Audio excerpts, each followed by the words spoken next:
नमस्कार, स्वागत आपका हरियाणा न्यूज 24 पर। मैं हूं प्रिंस लांबा। हरियाणा प्रदेश में इन दिनों सैनिक सरकार किसी भी सरकारी अधिकारी और कर्मचारी को छोड़ने के बख्शने के मूड में नजर नहीं आ रही है और इसी सिलसिले में अब एक बार फिर 108 बड़े अफसर, 108 राजस्व विभाग के बड़े अधिकारी सरकार के निशाने पर आ चुके हैं, सरकार के हत्थे चढ़ चुके हैं, सरकार के रडार पर चढ़ चुके हैं, जिन पर अब कार्रवाई भी निश्चित कर दी गई है, सुनिश्चित कर दी गई है। आपको बता दें कि इस बार कोई पटवारी नहीं, इस बार कोई दलाल नहीं, इस बार कोई अन्य कर्मचारी नहीं, बल्कि सीधे तहसीलदार, नायब तहसीलदार और डीआरओ यानी कि डिस्ट्रिक्ट रेवेन्यू ऑफिसर सरकार के निशाने पर आ चुके हैं, सरकार के हत्थे चढ़ चुके हैं, जिनके ऊपर कार्रवाई की प्रक्रिया अब आगे बढ़ाई जा रही है। आपको बता दें कि इन अफसरों के खिलाफ आय से अधिक संपत्ति होने के साथ साथ इनमें से कई अफसरों के तार 2020 में यानी कि कोरोना टाइम में जब लॉकडाउन लगा हुआ था उस समय रजिस्ट्री घोटाले से जुड़े हुए माने जा रहे हैं। तो वहीं कई अफसरों को लेकर यह जानकारी मिली, यह सूचना मिली कि उनके पास बेहिसाब प्रॉपर्टी, पैसा और नकदी यानी कि कैश है, जिसके चलते अब इन अफसरों पर गाज गिरने जा रही है, अब इन अफसरों का पत्ता कटने जा रहा है। अब विस्तार से आपको बताते हैं कि आखिर क्यों जो है इन अधिकारियों पर सरकार क्यों जो है ये, अब आपको विस्तार से बताते हैं कि क्यों ये अधिकारी सरकार के निशाने पर आ चुके हैं, सरकार के हत्थे चढ़ चुके हैं। आपको बता दें कि इन तमाम तहसीलदार, नायब तहसीलदार और डीआरओ यानी कि डिस्ट्रिक्ट रेवेन्यू ऑफिसर, जिला राजस्व अधिकारी, इनके द्वारा रजिस्ट्री माफिया से साठ-गांठ करने के बाद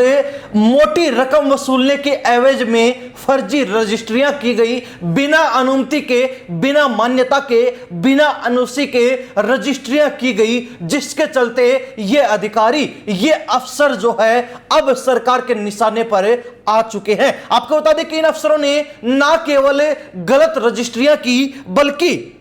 तमाम नियमों को भी ताक पर रख दिया, तमाम नियमों की भी धज्जियां उड़ा दी, यानी कि एक तरीके से सरकार को ही ठेंगा दिखाने का काम कर दिया, जिसके बाद अब सरकार हरकत में आई क्योंकि इन अफसरों ने हरियाणा नगरीय विकास एवं विनियमन अधिनियम 1975 की धारा 7A का उल्लंघन खुलेआम सरेआम किया और गैर कानूनी तरीके से रजिस्ट्रियां करके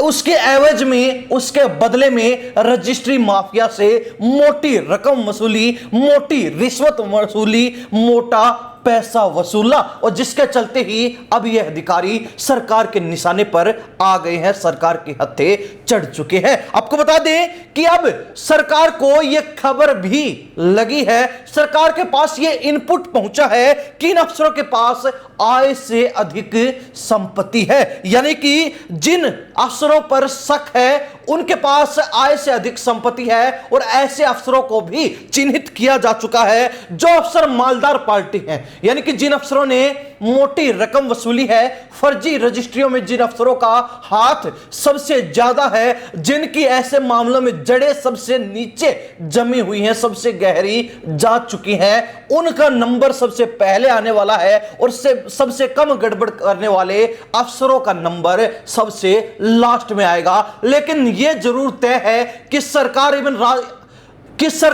अब इन राजस्व विभाग के अधिकारियों को, इन 108 अफसरों को बख्शने के, छोड़ने के मूड में नहीं है, क्योंकि सरकार के द्वारा जो कमेटियां गठित की गई थी उन्होंने तमाम सबूत और दस्तावेजों की जांच पूरी कर ली है, जिसके बाद ही अब इन अफसरों के खिलाफ चार्जशीट करने का फैसला उठाया गया है, जिसके चलते पूरा खाका तैयार करके इन 108 अफसरों की, इन 108 राजस्व विभाग के बड़े अधिकारियों की, तहसीलदार, नायब तहसीलदार और डीआरओज की पूरी फाइल बनाकर सीएम के पास हस्ताक्षर के लिए, साइन के लिए भेज दी है कि अगर सीएम अनुमति देंगे तो उसके बाद इन्हें 108 अफसरों के खिलाफ चार्जशीट करके और इनकी नौकरी पर तलवार लटकाई जा सके, इनका पत्ता काटा जा सके। अंदर से खबर मिल रही है, सरकार की तरफ से कुछ सूत्रों के माध्यम से यह जानकारी मिल रही है कि मुख्यमंत्री नायब सैनी भी इन अफसरों पर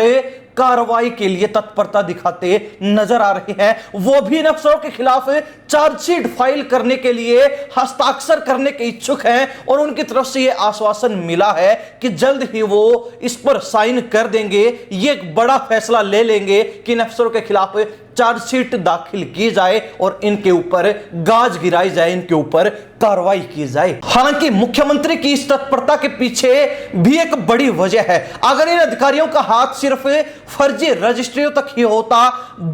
रजिस्ट्री माफिया तक ही सीमित होता तो अलग बात थी। लेकिन जब सरकार को यह खबर मिली कि इन अफसरों के पास मोटा पैसा है, मोटी प्रॉपर्टी है और अथाह संपत्ति इन्होंने अपनी जोड़ ली है, सिर्फ तहसीलदार, नायब तहसीलदार और डिस्ट्रिक्ट रेवेन्यू ऑफिसर, जिला राजस्व अधिकारी रहते हुए ही इनके पास अथाह संपत्ति है, बहुत बड़ी मात्रा में प्रॉपर्टी है, कैश है और अन्य संपत्तियां भी हैं, जिसके चलते सरकार को यह कदम उठाने पर मजबूर होना पड़ा है कि अब इन अफसरों की पूरी कुंडली खंगाली जाएगी। किसने कितना पैसा जोड़ा है, किसने कितना पैसा वसूला है, किसने कितना पैसा अपनी नौकरी में रहते हुए अपनी अफसरशाही में जुगाड़ किया है, लूटा है, वसूला है। अब उनसे एक एक पाई का हिसाब सरकार मांगने जा रही है और यह सबसे बड़ी वजह है कि इन 108 अफसरों के खिलाफ सरकार की तरफ से मोर्चा खोल दिया गया है। साथ ही एक खास बात यह भी देखने को मिली कि इन 108 अफसरों की, जिनकी पूरी सूची तैयार हो चुकी है, जिनकी पूरी कुंडली तैयार कर ली गई है, उनके नामों से संबंधित कोई भी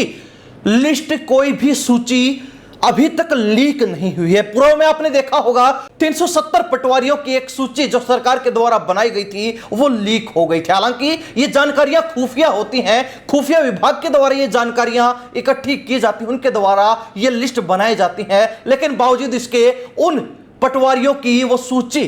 लीक हो गई थी। ठीक 370 पटवारियों की सूची के बाद 404 दलालों की सूची भी लीक हो गई थी। लेकिन अब जो है इन 108 अफसरों की सूची को पूरे तरीके से गोपनीय रखा गया है, सीक्रेट रखा गया है। अब तक इस सूची से संबंधित एक भी नाम सामने नहीं आया है, उजागर नहीं हुआ है, जिसके चलते माना जा रहा है कि सरकार इस कार्रवाई को खुफिया तरीके से अंजाम देना चाहती है। हालांकि सरकार की तरफ से जिन जिलों में इन 108 सूचीबद्ध अफसरों की, जिनके ऊपर गाज गिरनी है, जिनके खिलाफ चार्जशीट को लेकर फाइल मुख्यमंत्री को भेजी जा चुकी है, जहां इनकी तैनाती है, जहां इनकी पोस्टिंग है, उस जिला के अधिकारियों को पहले ही तलब किया जा चुका है, सूचित किया जा चुका है कि इनकी कार्रवाई से संबंधित पूरा ब्यौरा सरकार के पास भेजा जाए, जिसके बाद इनके ऊपर कार्रवाई की जा सके, गाज गिराई जा सके, एक्शन लिया जा सके। तो ऐसे में कहा जा सकता है कि अब सरकार राजस्व विभाग की, यानी कि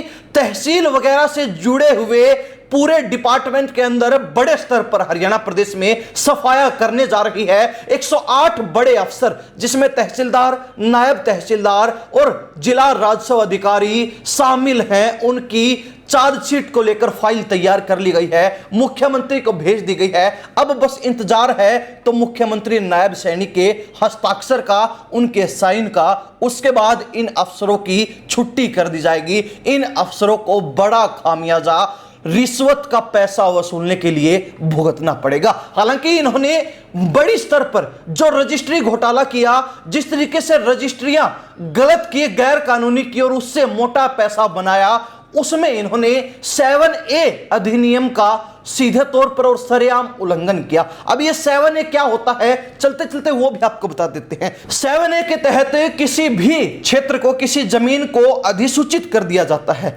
इसके बाद उस जमीन की रजिस्ट्री या लीज के लिए पहले खरीदार को नगर योजना कार्य विभाग से NOC लेनी अनिवार्य होती है, यानी कि जरूरी होती है। जिस जमीन को 7A के तहत अधिसूचित कर दिया जाता है, बिना NOC के अगर उस क्षेत्र की, उस जमीन की रजिस्ट्री की जाती है तो वो गैर कानूनी होती है। यानी कि सीधे और सरल शब्दों में आपको बताएं तो अगर कोई जमीन विवादित है या उसके लिए सरकारी आदेशों की जरूरत है, तब NOC लेना जरूरी होता है। यह 7A कानून कहता है। अगर बिना NOC के उस विवादित जमीन की रजिस्ट्री कर दी जाती है तो वो गैर कानूनी है, सरकार की नजरों में वो बिल्कुल गलत है। वो अगर इस तरीके से रजिस्ट्री की गई तो सीधे तौर पर अंदाजा लगाया जा सकता है कि तहसीलदार, नायब तहसीलदार या फिर जिला राजस्व अधिकारी ने रजिस्ट्री माफिया से मिली भगत करके और बदले में मोटा पैसा लेकर वो रजिस्ट्री की है। और इसी कारण से अब ये 108 बड़े अफसर सरकार के निशाने पर आ चुके हैं, सरकार के हत्थे